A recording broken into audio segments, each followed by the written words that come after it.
This church has been my life. I was raised so that our social life was also part of this church. It was just a warm place to be. You never felt pressured. You felt like it was an honor to be here. I knew it was somewhere I could always come if I had troubles or needed help. Well, any time that I would really feel downhearted, I could seem to come to church, and it would help me a lot. The people have always been there for other people that needed friends and needed to show kindness and concern. But our church had always been ready to answer a call when they come in for something needs done, it's done. The church has meant so much to me, and I'm sure to everybody that's connected with it. And it's a unique church, a unique family. I used to see it every morning when I went to work, and I saw it usually, I saw it every afternoon when I came home from work. And one day I was thinking about it, this is a landmark for this community. The love in this church, it's a loving bunch of people. And even though we're getting a lot of strangers and moving in here, they're not strangers anymore. It has meant a lot to me spiritually. I've enjoyed watching the church grow and go from a little country church to one that's more sophisticated and is reaching more people. The church is really not the facilities that we have. The Lord has really blessed us, and we have wonderful buildings and grounds, but it's the people that we have in the church that is the real treasure that we have.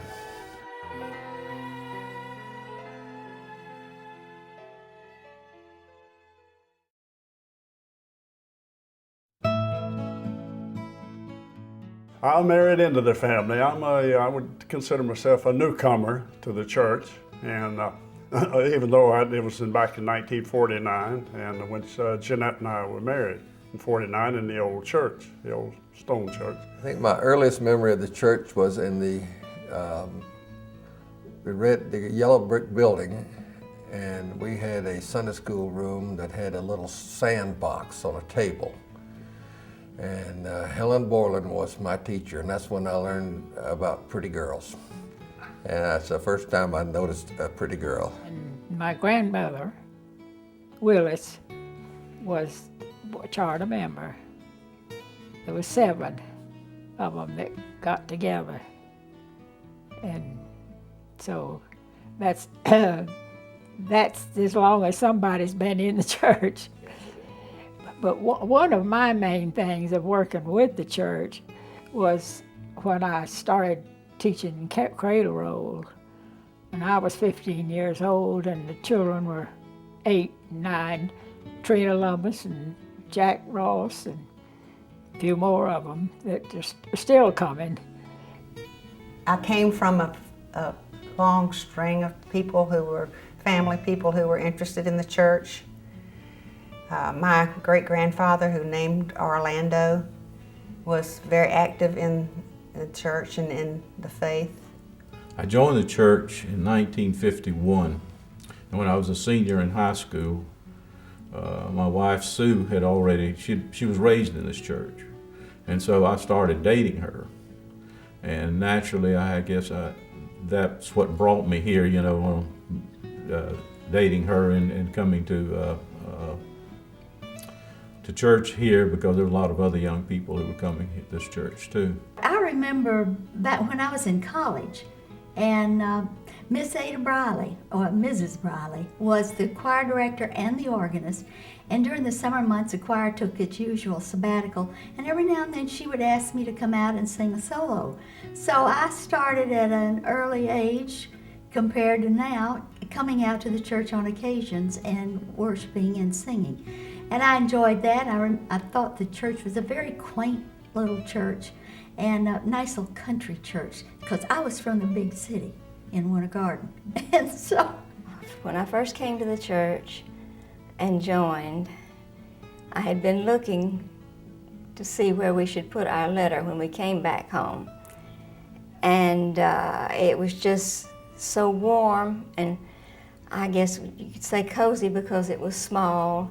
Of course, everybody knew everyone, and there was no pressure there. I did it because I wanted to. Back years ago, you know, we had this church, we had deacons and elders, like we do now. And the deacons was really handling the finances or something, and the elders were the elders of the church. And I served as a deacon, and then I served as an elder. Well, like I said, I've just always been here. Sunday school, church. Like I said, we used to have Wednesday night services. And the youth group, we had the youth group back then, and it helped. And I knew a lot of the older people in the church because there were not friends near where I lived that were anywhere near my age. And so I would walk down to Oakland and visit a lot of the people on the way. We came here as a very young couple to Oakland, and the main thing I remember is the friendliness of the people in Oakland. And at that time, people visited more, and we made some lifelong friends. The old brick church was like home. The old brick church, if my memory is correct today, was built, I think, in 1917. The thing that I always remember about the outside structure, it had a vine growing over the bricks. Oh, it was a real quaint little church. And it had ivy growing up it, and then it had a bell tower. And it was, you went in the front door, and then the church was kind of catty-cornered, kind of in a semicircle. And over on this side was where they had the Sunday school rooms. Well, I remember inside, now this, we didn't have a fellowship hall or anything, but inside you had the sanctuary, and then it was completely open to like a room next door that there were little cubby holes that the different classes met in. The architectural design from the outside, it had the belfry in it. In fact, that bell that was in that church is in this church, because this church was built in 1971, and the bell was moved from there over to here. But the church was constructed like many Presbyterian churches in that time in a kind of a semi-round shape, and it couldn't be enlarged. It had a great big heavy slate roof on it, and we tried many different architects to see if we could enlarge it. It was pretty, it had vines covering it, and it was painful to have to tear it down. like we said, it was an old family church, and it's like tearing the family home down almost. We all hated to see that church pulled down, but we've gotten over that. Well, it was just a lovely church, you know, the way it was built, and it was unique, the way it was arranged, and of course we all hated to see it torn down, but it was not possible to keep it.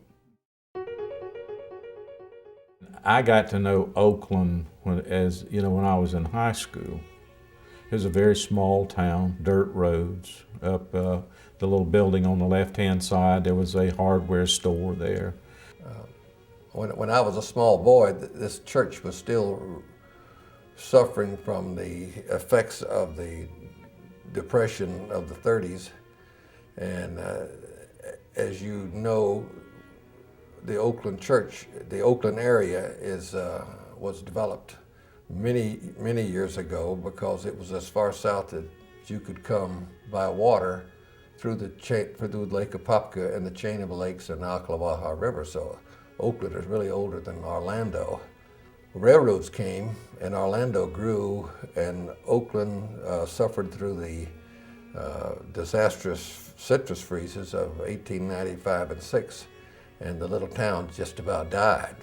And this was once the headquarters of the Orange Belt Railroad, and the railroad went bankrupt and moved away. So So for many, many years, this little town sat very quietly. A lot of changes have been made. This was originally a agricultural church, almost exclusively citrus, and almost everyone in the church was employed in the citrus business, and that's changed dramatically.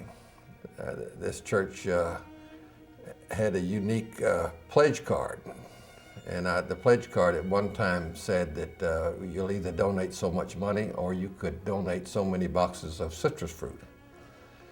And the fruit could be delivered to the local co-op, and the church would get the benefit of it.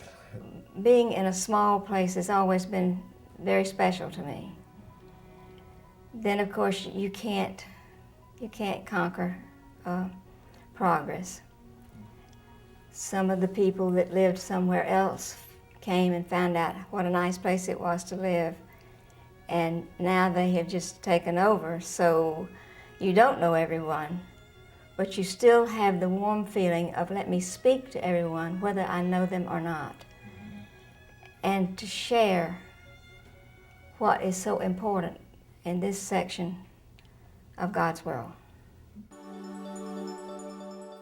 This church has always served the community. If you go back and look at the people who have served in leadership roles in the community through various means, this church has provided lots of leadership. I like to think that we have been aware of other people's problems, regardless of color. I feel like that's what we're here for, is to serve and teach others and go out and help. This church has given me a feeling of being welcome, of being loved, and just because I happened to marry in the family, they still liked me anyhow. And I remember after my first husband died, the first Sunday that I was back, I came to church, and I guess our pastor was on vacation, and Fred Shepherd led the service, and it was on how strong is your faith. And I never had thought about that at all. And I said, I figured out it was much stronger than I thought it was. You know, without the church and God in your life, it's just an empty shell, really. This church has made a difference in my life by holding me together. When times get rough and you can't keep yourself straight, then there is power in the love and the teachings of the church.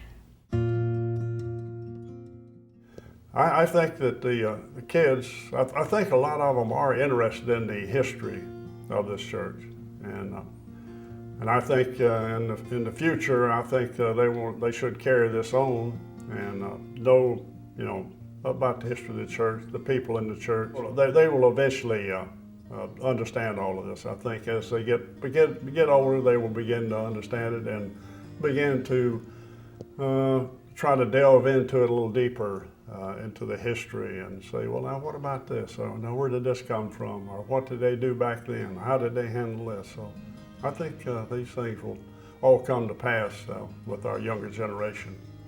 I certainly hope that this church continues to be a leader in the community and feeling responsible for a lot of the activities and the welfare of the community. My great hope is that the church will not get so large that it's not a family, that you don't feel like you're in a church family, that we know each other and we care for each other. My prayer and hope for the future is this church will continue to be a witness in the community, that we will continue, hopefully, to let the community know that our doors are open and we are friendly, and most of all, we are believers. I just like to see us get bigger and bigger, that we're already making an impact on this part of the county, and I'd like to see us get so big as this church when he holds. I'd like to see it get where the little church, quaint church that we had that was so important to me, I thought it was just the most beautiful thing in the world, and I'd like to see this beautiful sanctuary we got now not big enough to hold us, that we'd be that kind of influence on this whole community.